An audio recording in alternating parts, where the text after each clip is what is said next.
Thank you. Thank you very much, Michael. Thank you very much, Michael. And thanks to everybody who has joined in on this webinar Zoom talk. I want to talk today about the connection between the history of Palestine and the future of Palestine. And I'm going to start from one of the topics that I start with in my book, The 100 Years' War on Palestine, which is to try and explain how incorrectly framed the conflict in Palestine has been for a very long time. Normally, what happens in Palestine is framed in terms of Israel. Normally, what happens in Palestine is framed in terms of a biblical narrative. Normally, what we understand as the indigenous population of the country, what many people understand as the actual history of the country, is submerged or deleted or ignored. And so I think that we have to start off with a proper understanding of what the origins of the conflict are. And that helps us to understand the present and where we may be going in the future. This is not a tragic conflict between two peoples. This is not a story of the redemption of the Jewish people in their ancestral homeland, of the land of Israel. This is a settler colonial conflict, sponsored by the greatest powers in modern history, the British Empire, and later on the United States, made possible only by their intervention, and which has involved the implantation in an Arab, mainly Muslim country, of a population originally mainly from Europe, of European Jews fleeing persecution in Eastern and Central Europe. It has developed into a national conflict. Like many settler colonial projects, the Zionist project has developed a nation state, a modern nation state, or modern people. This is not unique in the history of settler colonialism.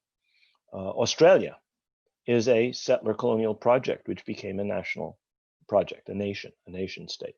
So is New Zealand, so is Canada, so is the country I live in, the United States. All of them begin with attempts to eliminate or subjugate the native population. All of them begin with massive external support in the four cases I've just mentioned from the British Empire, in other cases of settler colonialism like Algeria from the French Empire, or in the case of South Africa, first from the Dutch Empire and later on from the British Empire. So European settler colonialism has, in some cases, produced modern nation states.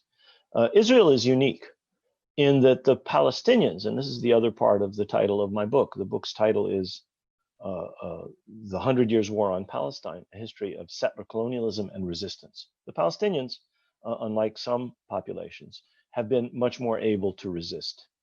To this day, a majority of the population of Palestine is still Arab, in spite of massive ethnic cleansing in 1948, in spite of the expulsion of very large numbers of people, whether in 1967 or through other means in the decades ever since then. Arabs are still a majority of the population under Israeli rule between the Mediterranean Sea and the Jordan River. In the entire area of historic Palestine, in other words, the Palestinians have managed to retain a place, even though they're, all of them, without exception, under Israeli control. So I think we have to see this in this see the present in this historical context. We have to understand that while there is now an Israeli people, there is an Israeli nation state, this is the result of a settler colonial process, which involved both extreme violence to and dispossession of the native population, the indigenous population, the original Arab population of Palestine, but also would not have been possible without massive external support. Britain made possible the implementation of Zionism in Palestine through its favoritism towards the Zionist movement and through its extraordinary level of repression when the Palestinians rose up against their British colonial masters. The height of this was the Great Revolt of 1936-39, in which about 10% of the adult male population of Palestine was killed, wounded, imprisoned or exiled by the British. So 10% of all adult males either died, were injured, or were imprisoned or exiled by the British. They did this with over 100,000 troops, the Royal Air Force, auxiliary police forces recruited from among the Jewish population who participated together with the British, received training and arms from the British, which they later on used against the Palestinians. So to see this solely as a conflict between Jews and Arabs, or Palestinians and Israelis, is to miss the settler colonial dimension. The implantation of the settler colony would not have been possible without the massive support of the greatest empire of its day in the 1920s and 1930s, the British Empire. Similarly, Israel's successes in 1948, in the various wars that have taken place since then, have largely been due to external support. Whether this was the United States and the Soviet Union supporting partition in 1947, or supplying the weapons with which the Israeli army fought the 1948 war, or whether this was the support of the United States, especially in the years since 1967. Nothing that Israel has done would have been possible without this massive external support. And this is not just diplomatic support, which we know about. This is not just military support, which we know about.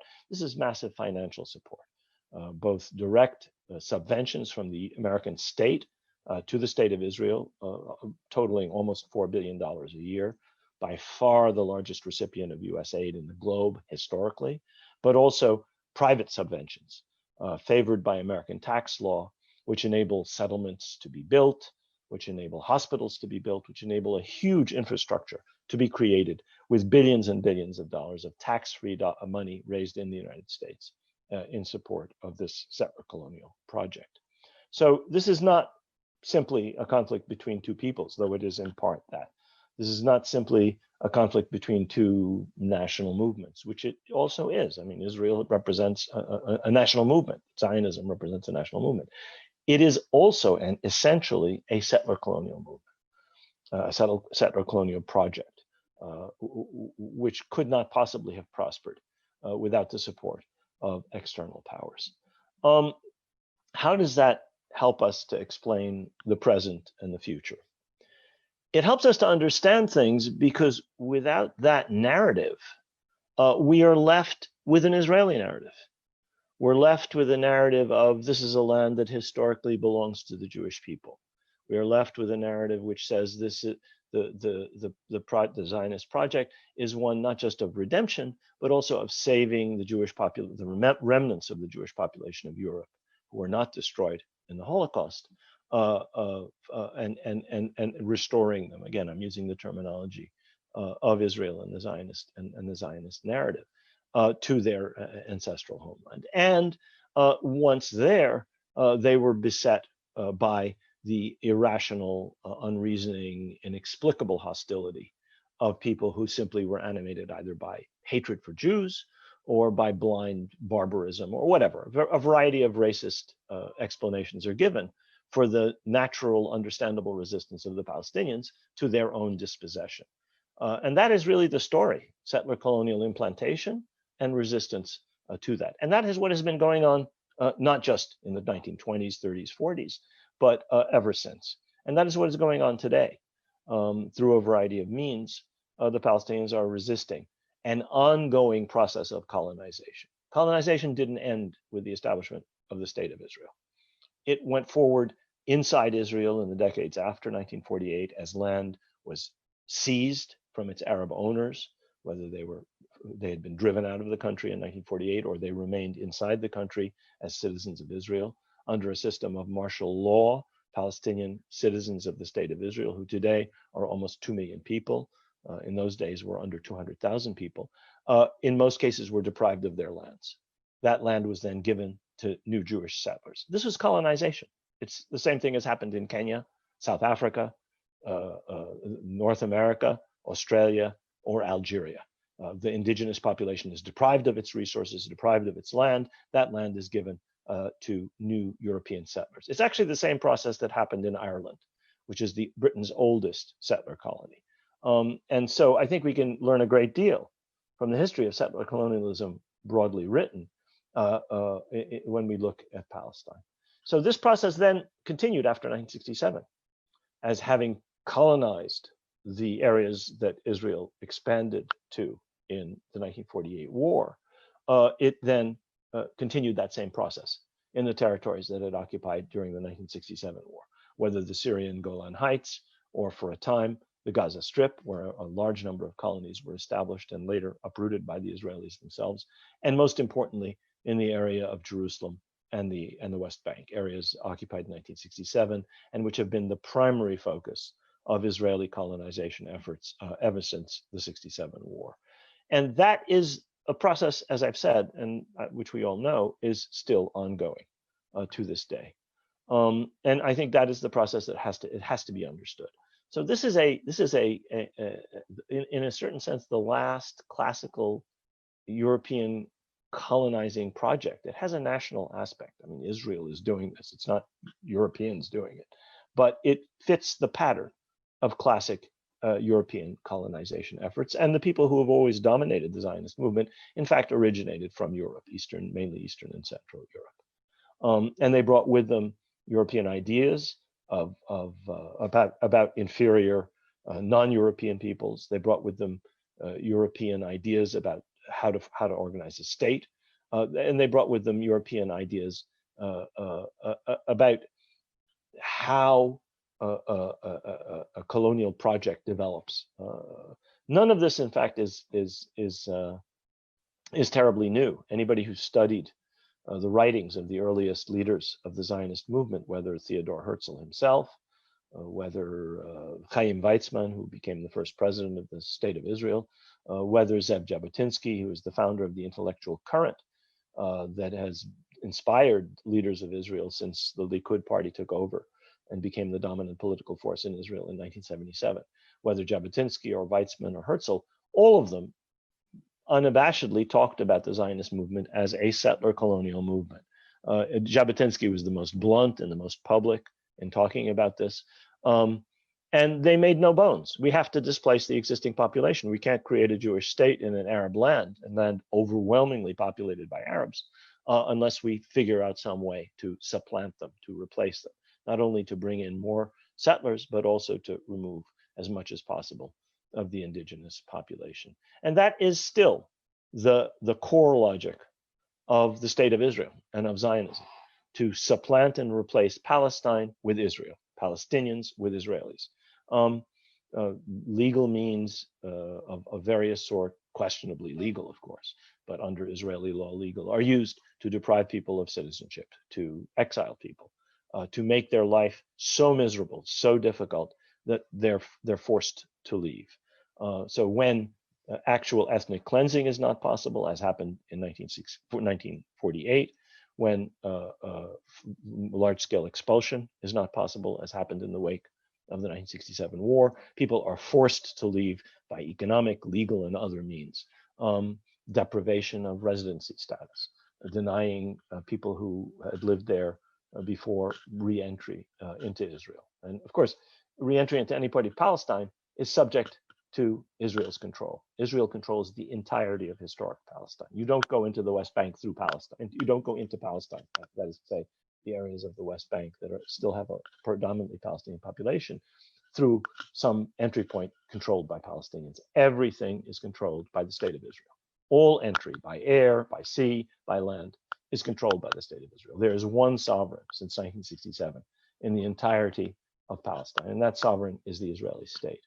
And that brings us to the present, which is, in fact, a one-state reality, a reality dominated by an Israeli state whose self-definition is to privilege the Jewish people, to privilege Jewish citizens of the state, to privilege anyone who arrives and chooses to join that state and who is of Jewish faith, and which, in consequence of that priority, legally, structurally discriminates against the Palestinian majority of the population of the country, whether they are actual citizens of the State of Israel.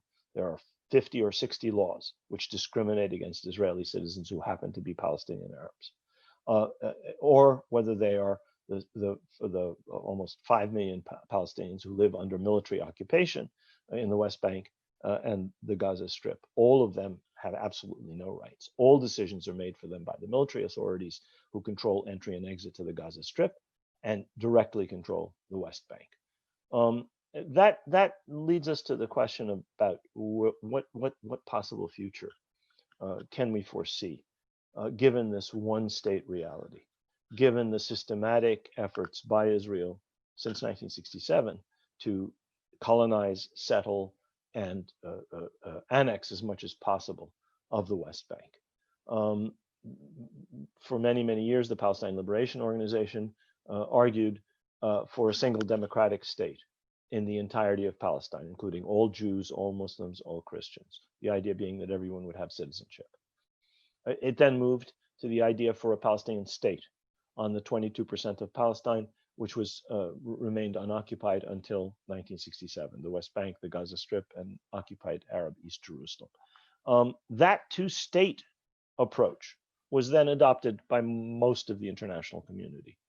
The problem is everybody who fostered a two-state approach paid no attention to what Israel is doing to make physically impossible the establishment of a sovereign, independent Palestinian state. The efforts of Israel since 1967 have been devoted to making that possibility an impossibility. And they have been very largely successful. Over 650,000, perhaps as many as 700,000 Israeli Jews now live in the occupied West Bank and occupied Arab East Jerusalem. They control directly and indirectly almost 70% of the land area of the occupied territories. They all enjoy the privileges and protections of the Israeli legal system. So in effect, Israel has already annexed the occupied territories. Anywhere an Israeli stands is Israel, whether it's inside Ramallah, whether it's inside Bethlehem, whether it's inside Al-Khalil, Hebron, Nablus, whatever part of Palestine, there is an Israeli standing, a soldier, a settler, whatever. That person is under Israeli law. Therefore, in practice, all of the talk about annexation misses an important point, which is that through its occupation, Israel has in effect extended its sovereignty over the entirety of the occupied territories, and it claims sovereignty over all of them, even where it allows for so-called autonomy or a so-called Palestinian authority. In practice, Israel claims sovereignty over the whole and exercises sovereignty over the whole. It bombs Gaza at will. It controls entry and exit to Gaza. It controls imports and exports to Gaza. It allows or does not allow medical supplies, food, whatever, into Gaza. It controls the airspace over Gaza. It controls the water supply to Gaza, the electricity supply. Those are the attributes of a sovereign power. So even though Israel has created, in effect, the largest open-air prison camp in the modern world in the Gaza Strip, Israel is still, in effect, the occupying power there, as well as, obviously, in Jerusalem and the occupied West Bank. So how can this situation be transformed? I think there are a couple of things to look at. The first is the efforts of many Palestinians to use measures like boycott, divestment, and sanctions, to use nonviolent means, to use other means of resistance, which have hindered the process of dispossession and colonization. And those efforts have been particularly important in Europe and the United States, where Israel has now treats them as an existential threat. The Ministry of Strategic Affairs was established essentially to counter the so-called existential threat that the boycott, divestment, and sanctions movement constitutes. It has been extraordinarily successful on American campuses. It's been extraordinarily successful with American religious groups, the Presbyterians, the Methodists, the Lutherans. Many American Protestant denominations have now adopted elements of BDS, and the same thing is true in many parts of Europe. Obviously, there's fierce resistance to this. The supporters of Israel in the United States have created multiple organizations, have spent tens and tens and tens of millions of dollars, have organized scores and hundreds of lawyers to combat it, have mobilized the politicians who support Israel to pass laws in over 30 American state legislatures to attempt to ban BDS. It's nevertheless been very successful. And it's a grassroots movement composed of volunteers, which is holding its own against a massive state-supported, heavily financed movement, or I should say reaction to it.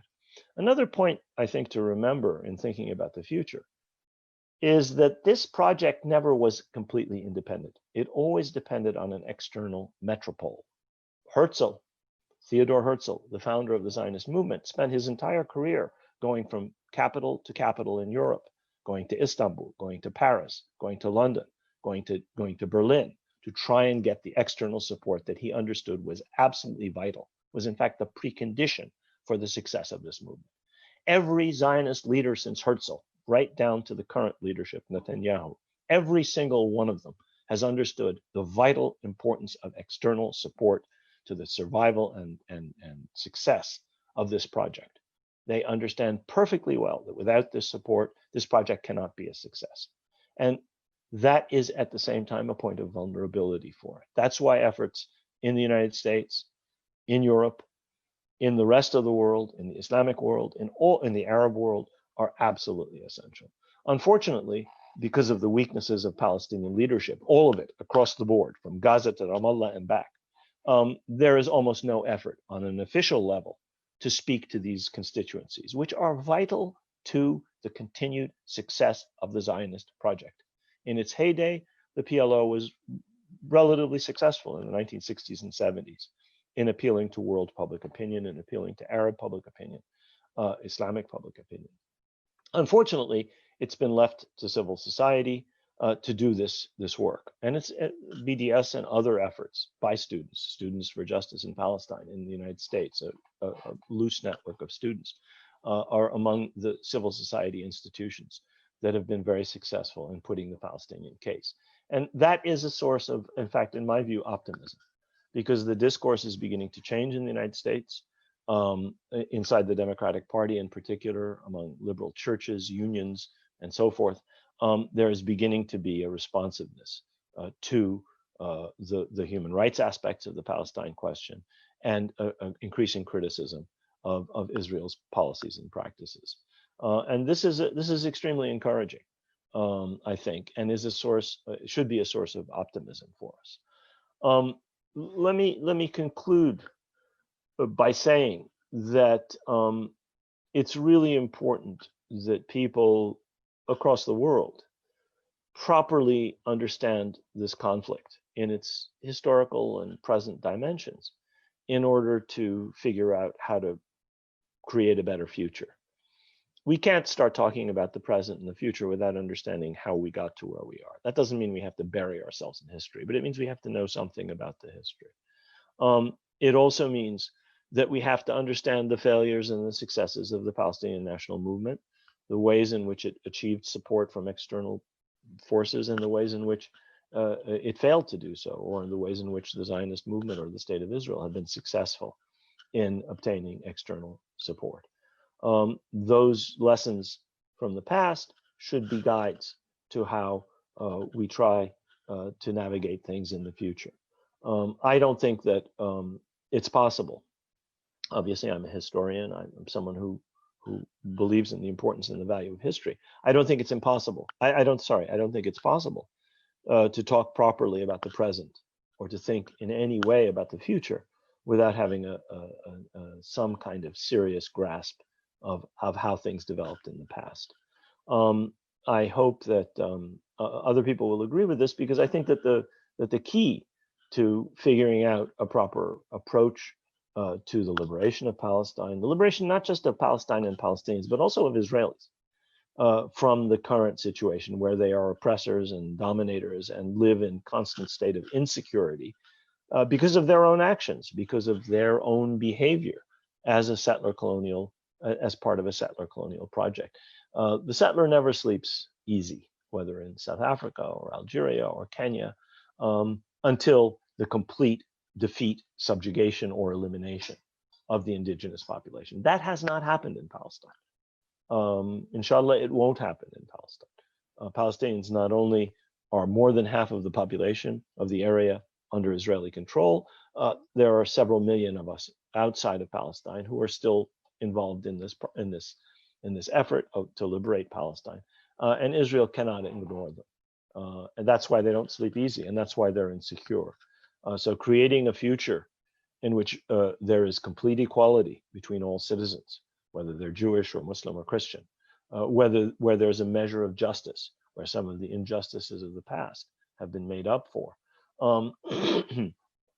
Sorry, is a noble and worthy effort for everybody, whether they're Muslim, whether they're Christian, whether they're Jewish, because the current situation is frankly unsustainable.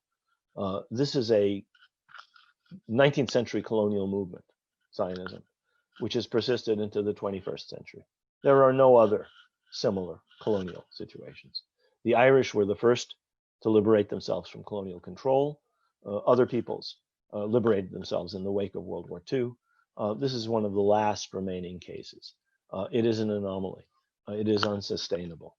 It's obviously complicated by the fact that, like some other settler colonial projects, Israel has developed into a thriving nation state.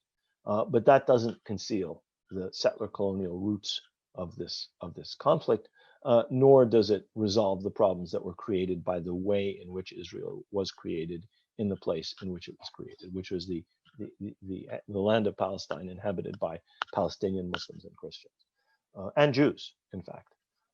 So that is where I will leave it. I look forward to any questions any of you may have. Thanks.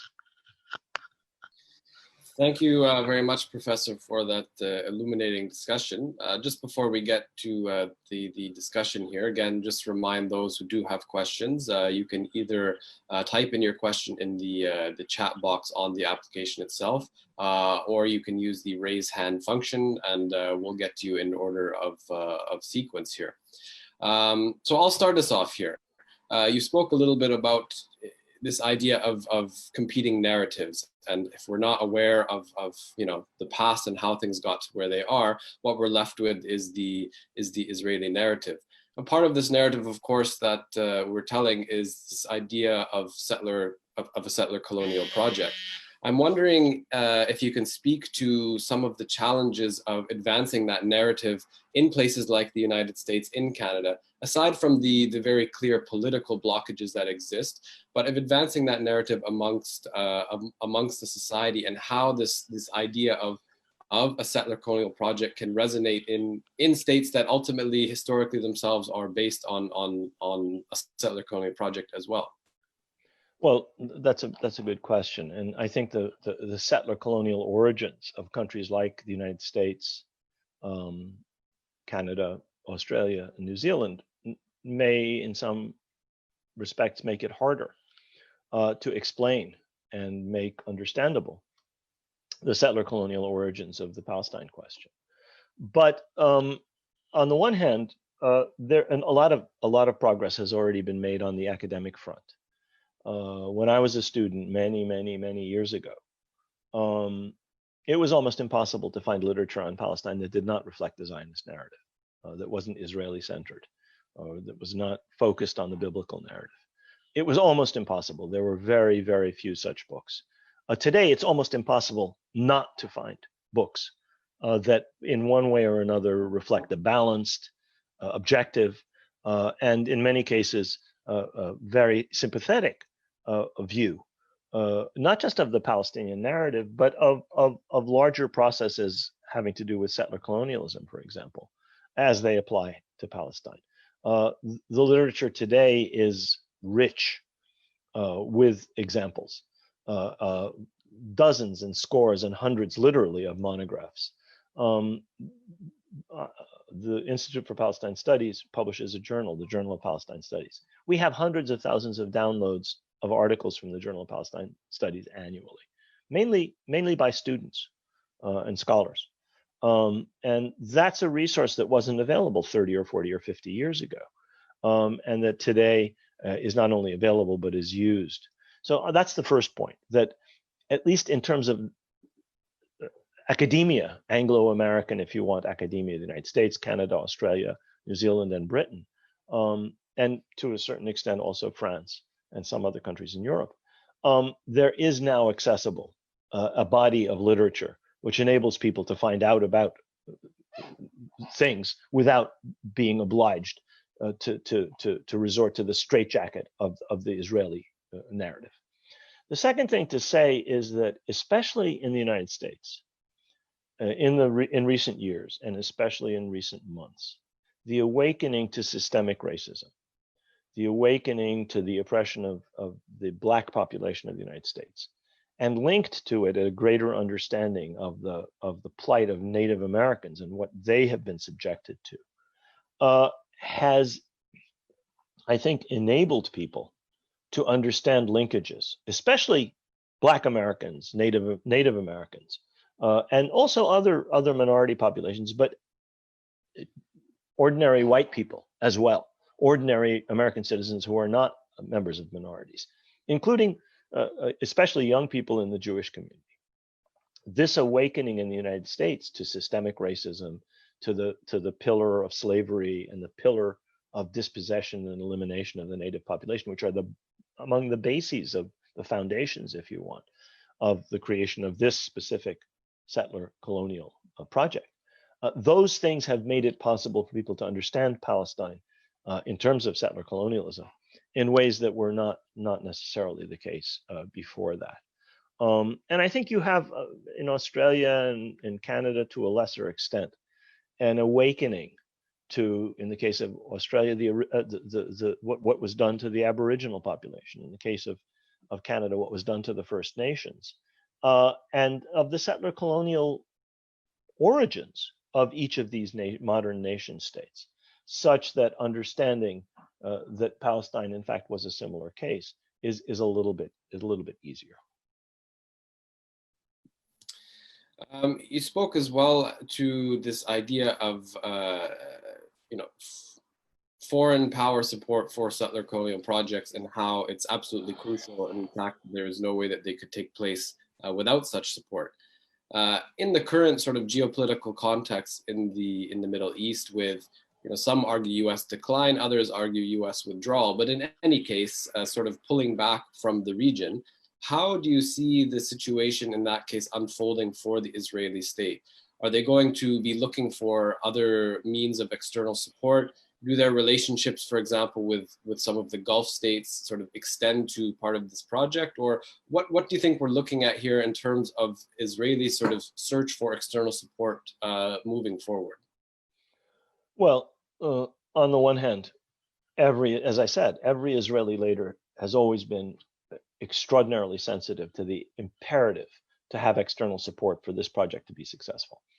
And the primary objective has always been to great power support, because you're trying to hold down not just a Palestinian population, but you're trying to hold down a whole region with this project.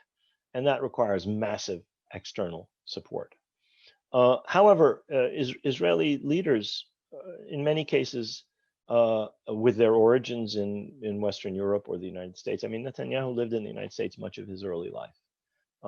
So did Golda Meir. So did David Ben-Gurion and Yitzhak Ben-Zvi, the first prime minister and the second president of the state of Israel. So did Chaim Weizmann. So did Herzl. They all have a background in or lived in Europe and the United States, and they understand those societies extraordinarily well.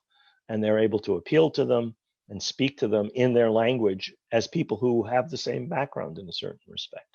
So that's always been the primary focus of this search for external support. And to this day, Israel is primarily dependent on the United States and Europe.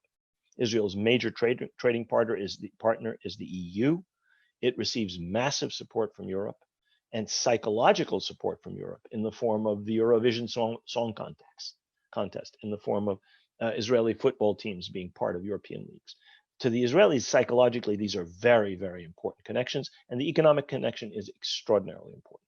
At the same time, the bulk of the diplomatic, military, and financial support comes from the United States. So these two are absolutely essential. Any loss of support in Europe and the United States is a major, major defeat for Israel. Any loss of support from those two sources. However, the Israelis are aware of the fact that Europe doesn't speak with one voice. In fact, it has no voice. It has almost no weight internationally as a collective, and are aware of the fact that the United States has at best internal problems that have made it much less influential in world affairs in the last few years, and may or may not be in decline, but that's not important. The Israelis can see the United States is much less involved in the Middle East, generally speaking, than it had been at various times in the past. And so the Israelis have been searching assiduously for other forms of external support. The Netanyahu is now the longest serving Israeli prime minister, and he spent a large part of his prime ministership cultivating Russia, cultivating India, cultivating China, cultivating African countries, cultivating Eastern European countries, cultivating Latin American countries. Each of these has a different objective. China, India, and Russia are major powers, will be much more important powers. Certainly China and India will be much more important powers in the 21st century than they were in the 20th century. Everybody with any sense understands that, and the Israelis have a lot of sense. They understand that perfectly. As Netanyahu strategically has that, is very clear on that. And support of countries in Africa or Latin America or Eastern Europe is extremely important for different reasons, for diplomatic reasons rather than strategic reasons. So Israel is already working to do what it has done successfully many times in the past. Based originally in Europe, it shifted to Britain as the Zionist movement back in the period before and during World War I. It then shifted from Britain to the United States and the Soviet Union. It then shifted back to Britain and France in the 50s and 60s. Israel fought the 1956 war and the 1967 war essentially with French and British weapons, and French and British diplomatic support and military support were central to the 1956 war. It then shifted back to the United States. So Israel has done this in the past, finding multiple external sponsors, and it is trying to do that in the present, even as it recognizes the absolute importance of Europe and the United States as the main, if you want, metropoles for this colonial project going into the future. So on a related note, without taking us too far off the track, but I'm wondering if you have any insights into the sort of notion of rising populism in places in Europe, in the United States, even in India, and these sort of intimate connections that the Israeli government, particularly under Netanyahu, have been fostering, whether it's with leaders such as Modi or Viktor Orban in Hungary, etc., and sort of how this is playing out and how this may impact some of these civil society initiatives that you spoke about in these countries.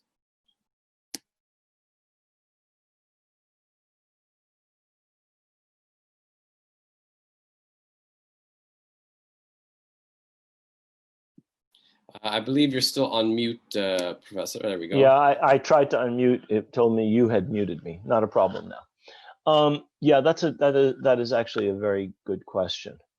It's not just a matter of populism. It's a matter of racism. It's a matter of a certain kind of integral nationalism. It's also in many cases a situation of shared Islamophobia. Israel and the BJP regime in India, the BJP government in India, share a certain Islamophobic world outlook. So there are multiple factors at work here in the love affair between Netanyahu and Trump, the love affair between Netanyahu and Modi, the love affair between Netanyahu and populist, extreme right-wing, in many cases anti-Semitic governments in Eastern Europe. I think this has been an enormous advantage to the Israeli government and to its supporters, finding in the United States, among evangelicals, for example, support has helped to make up for the decreasing support in the American Jewish community, especially among younger people in the American Jewish community and the more liberal segments of the American Jewish community for Israel. In fact, today, the bulk of the support for the Israeli government in the United States comes from the Republican Party and from its evangelical base, not from the traditional Northeastern democratic strongholds that were once upon a time the biggest support for Zionism and later for Israel in the 40s, 50s, 60s, and 70s. In fact, the Democratic Party is increasingly critical at the base, anyway, of Israel, is increasingly sympathetic to the Palestinians. That has not yet percolated upward, The leadership of the Democratic Party is still blindly pro-Israel, whether we're talking about Pelosi and Schumer, whether we're talking about the Clintons or the Obamas or the other leaders of the party. The Democratic National Committee has just put forward a platform which basically represents a liberal Israeli point of view. So the leadership of the party has not changed one bit, or very little. The base has changed a great deal. All the polls show increasing support for Palestine, decreasing willingness to tolerate Israeli human rights abuses and Israeli settlement activity and so forth, Israeli annexation, among the vast majority of Democrats, increasing majorities of Democrats. And that is reflected in primary elections all over the United States, where Democratic candidates who are explicitly pro-Palestinian, Jamal Bowman, Mondaire Jones, Marie Newman, have just won primaries in safe Democratic seats. They will go to Congress, and they will further increase the trend of criticism among the progressive element in the Democratic Party of Israel's human rights abuses and of Israeli policies. So on the one hand, you have this love affair because of shared ideologies between the Netanyahu government and between these repressive or authoritarian or integral nationalist or racist governments, or Islamophobic in the case of the Modi government. On the other hand, you have pushback against this in countries like the United States, and we're going to see what happens in November if the Democratic Party wins, if they take control of the Senate, which is a possibility, and if Biden defeats Trump. There won't be an overnight change. The same foreign policy establishment that is the Democratic Party has relied upon will continue to advocate for support for Israel. But there will be pressure from the base, from the people who actually vote for the Democratic Party in their majority, and who in their majority are much more sympathetic to Palestine than ever before and much more critical of Israel than ever before. And there will be pressure from an increasing number of lawmakers in Congress, in the House in particular, but also in the Senate, who are growing intolerant of Israel's continuous abuses, of its continuous ignoring of American policy or violations of international law. So on the one hand, you have this authoritarian populist trend. On the other, you have a pushback against it. And we will see how that develops in Europe. We will see. I think the pandemic and the economic crisis may push the scales against the authoritarians, because frankly, the performance of people like Trump and Bolsonaro in Brazil and Pinheiro in Chile, neoliberal, right-wing nationalist leaders, has been miserable. They failed on the economic front. They failed on the pandemic front. And we will see how or if that leads to any kinds of changes, whether in the American elections or otherwise. So we've spoken quite a bit about the activities of civil society in the United States, places like that, the view from sort of the outside, so to speak. Kind of reverse that image a bit and talk about the view of the situation from within Palestine itself, but also the broader Arab and Muslim worlds. Today we're faced with a situation where at least many of the wealthiest of the Arab governments seem to be coming closer and closer with the Israeli government, in line with Donald Trump's so-called deal of the century. If we're speaking to sort of the civil population, civil society in Arab countries, I have sort of two questions there. One, is there, in your view, sort of a broad awareness of this sort of settler colonial history? Because this is something that maybe many in that region have not experienced personally or experienced historically. And two, what would be your sort of advice to civil society members within these countries, where it's often difficult, of course, to form very robust civil society organizations, and how they should approach this issue from within?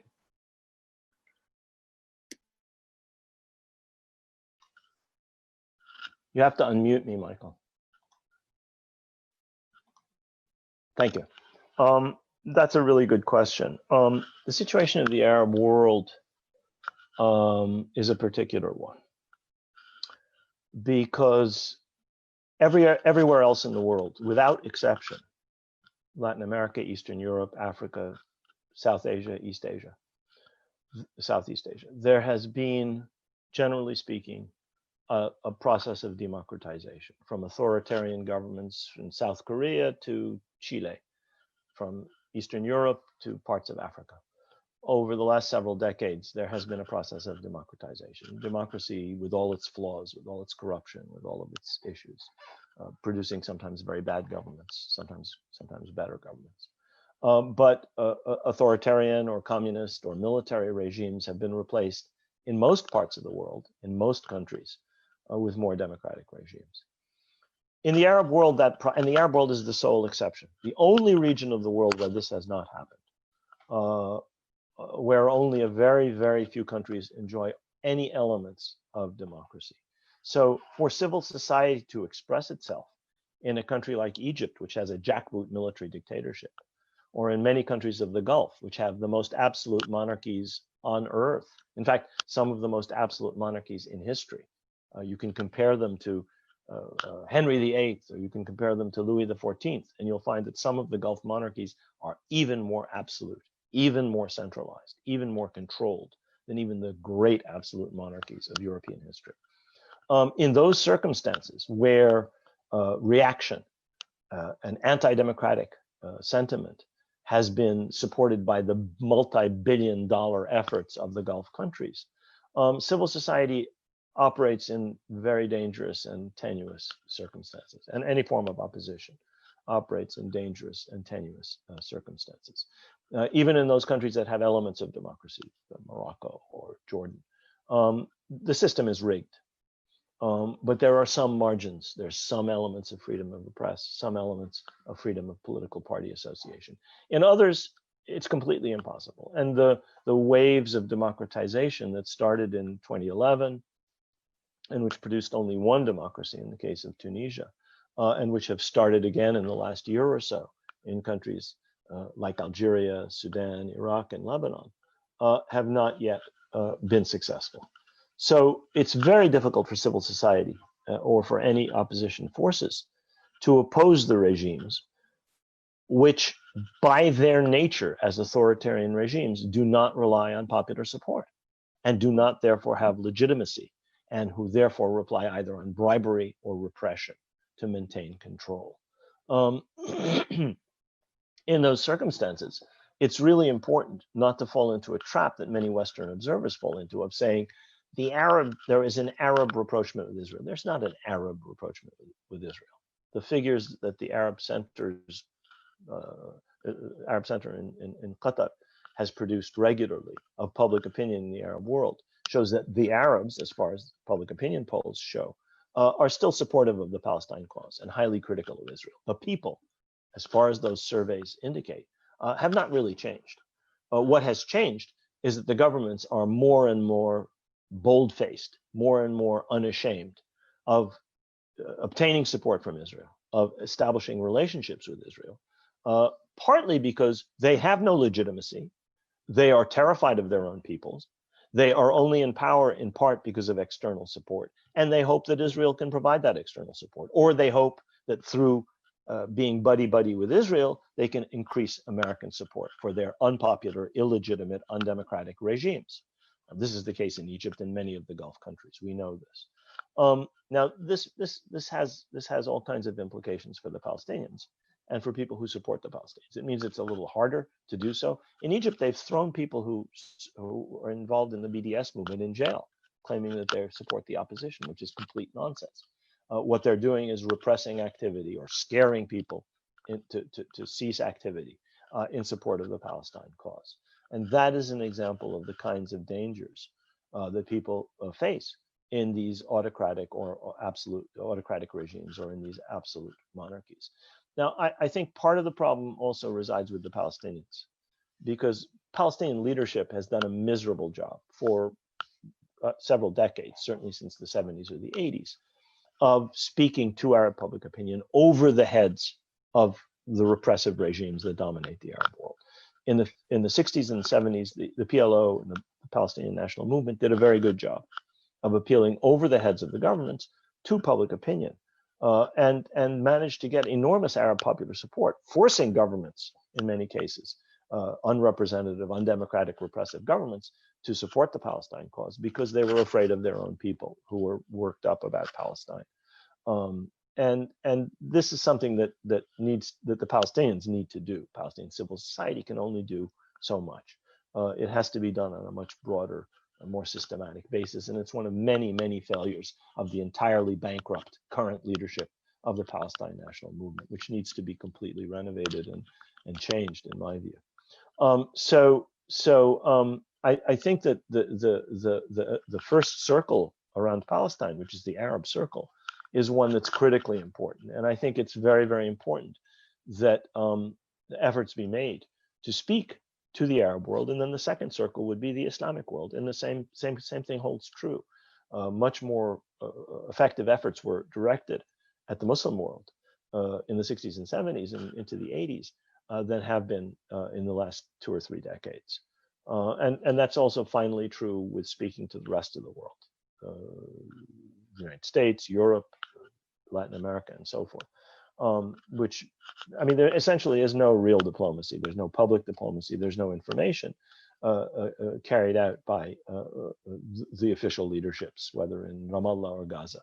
They've done a miserable job of representing the Palestinian people. They've done a miserable job of putting their case to the world. They've done a miserable job of responding to initiatives by Israel and by the United States that are directed against the Palestinians. And this is a problem for the Palestinians, obviously, to solve. Thank you for that that detailed response, Professor. That leads me sort of to as we're kind of beginning to wrap up here. The whole debate around annexation, of course, which has come up, most recently very publicly and has generated a lot of emotions. As you sort of mentioned in your talk, I mean, Israel has effectively exercised sovereignty over all of the areas of historic Palestine for some time now.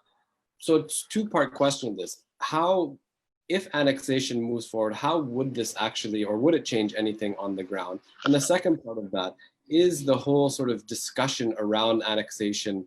Does it ultimately serve as sort of a distraction from the real issues that are actually taking place? Right. Another good question. Well, as I've already said, and as you mentioned, essentially Israel has done everything but formally annex the entirety of the occupied territories. I mean, it exercises all aspects of sovereignty over every inch of Palestine, historic Palestine, from the river to the sea. There is one sovereign. There's one state. There's one authority. There's one jurisdiction. Under that, there are various arrangements, but they're local. The Palestinian Authority, whether in Ramallah or in Gaza, ultimately controls nothing or very limited amount of the important decisions in people's lives. And so formal annexation is cherry on top of the cake. It's something that Israel has only so far exercised in the expanded area around East Jerusalem and in the Golan Heights. It has been planning to do so for various other areas of occupied Palestine. And the Trump plan was supposed to give them this opportunity. Unfortunately, Trump is finding himself in a bit of a difficult spot because the United States has the worst record in dealing with the pandemic and has the worst economic crisis in its modern history. And this is all being laid at the doorstep of the Trump administration. So they're a little bit busy with the president's failing presidential campaign, with the collapse of the American economy, with the crisis over schools, and most importantly, with the crisis over the pandemic. And this is one reason that the much trumpeted annexation has not actually taken place. They really have other fish to fry. They're very, very, very preoccupied with the fact that this president if he continues on the present course, will disastrously lose the election that's going to take place in 3 months. And because the economy is in such dire straits that has to be their first priority. If it takes place, as it as has been mooted, it probably won't have an enormous impact. Another administration, should the Trump administration be defeated in November, another administration can simply withdraw its recognition. No other country in the world, except a few tiny Pacific Island states, is going to recognize what Israel does. If the United States does so, it can simply rescind that recognition. So I think a lot depends on whatever happens inside the United States. However, let me say, while it has been a distraction, all of the talk about annexation, because other horrible things are ongoing. Israel destroys structures built to deal with COVID. Israel discriminates against Palestinian prisoners. There are 6,500 Palestinian prisoners in Israeli jails. They don't get personal protective equipment. They are not allowed to socially distance. They're not treated like Israeli Jewish criminal detainees are treated. All of this is ignored because of the brouhaha over annexation. But on the other hand, it has concentrated a lot of minds, the discussion of annexation. What the Trump plan and Netanyahu, I call it the Trump-Kushner-Netanyahu plan, if you want. What the Trump-Kushner-Netanyahu plan has done is to make it clear that none of the parties to this plan envisage anything like a real Palestinian state, a real sovereign Palestinian state that exercises self-determination and has jurisdiction and sovereignty and control over entry and exit to Palestine, control over the population registers, subterranean water sources, the airspace, and so on. Israel and Trump, Netanyahu and Trump do not envisage those things. And this makes the so-called two-state solution all that much more questionable. And it's forcing people, liberal Zionists in the United States, European countries, to think again about their knee-jerk, mindless support for a two-state solution, which in effect has served as a cover for the expansion of colonization, dispossession, and theft of land and subjugation of the Palestinians since the two-state solution became more popular in the 1970s and 80s. Thank you for that. I have a question from Talal.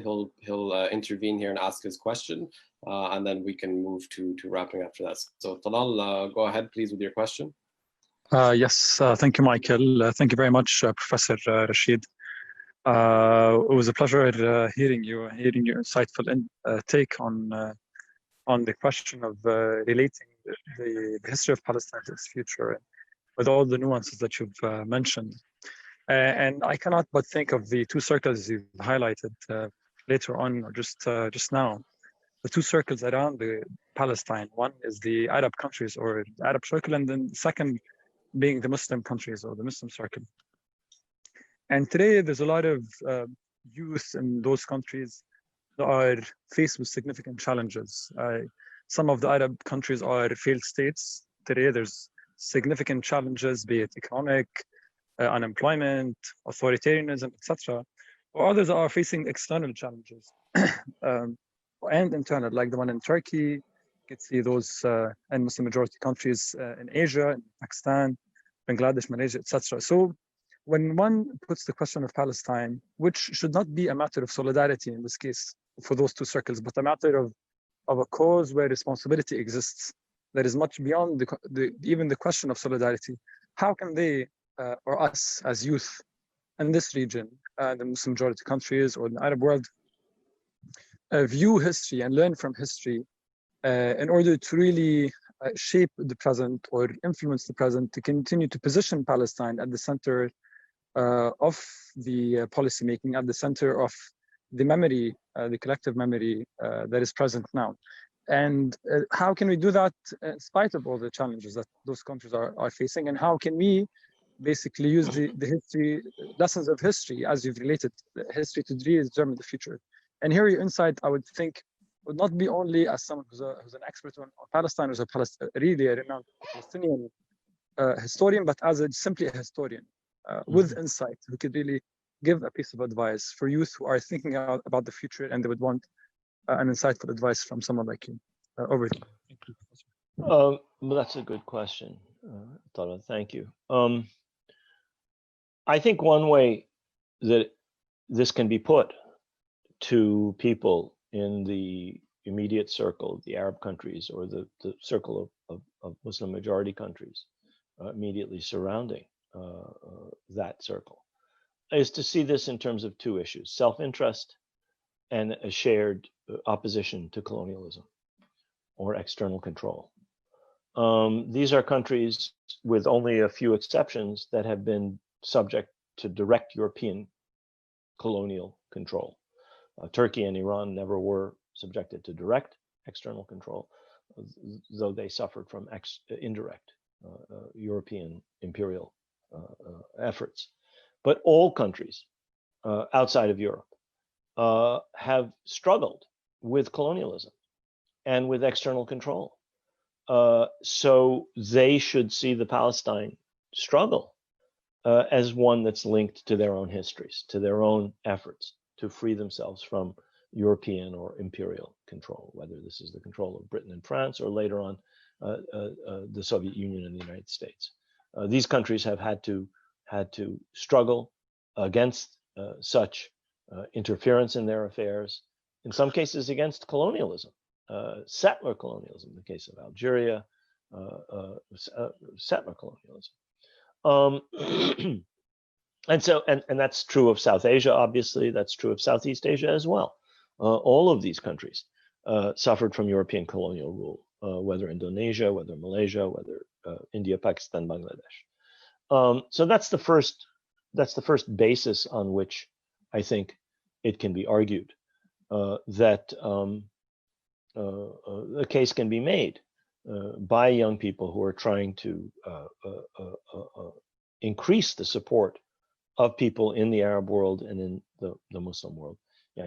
This is the same struggle that their fathers and grandfathers and mothers and grandmothers engaged in against colonial powers, against the imperialism, whether Soviet imperialism, American, British, whatever, French. So that's the first basis. The second basis is naked self-interest. Israel is an aggressive power. It has bombed 8 Arab capitals. It's bombed Tunis, it's bombed Khartoum, it's bombed Cairo, it's bombed Damascus, it's bombed Baghdad, it's bombed Amman. And so multiple Arab countries have suffered directly from Israeli aggression. And Israel is an aggressive power in its strategic behavior. It seeks not to live in coexistence with its environment, but to dominate its environment and to dominate its entire environment. It doesn't offer things for free.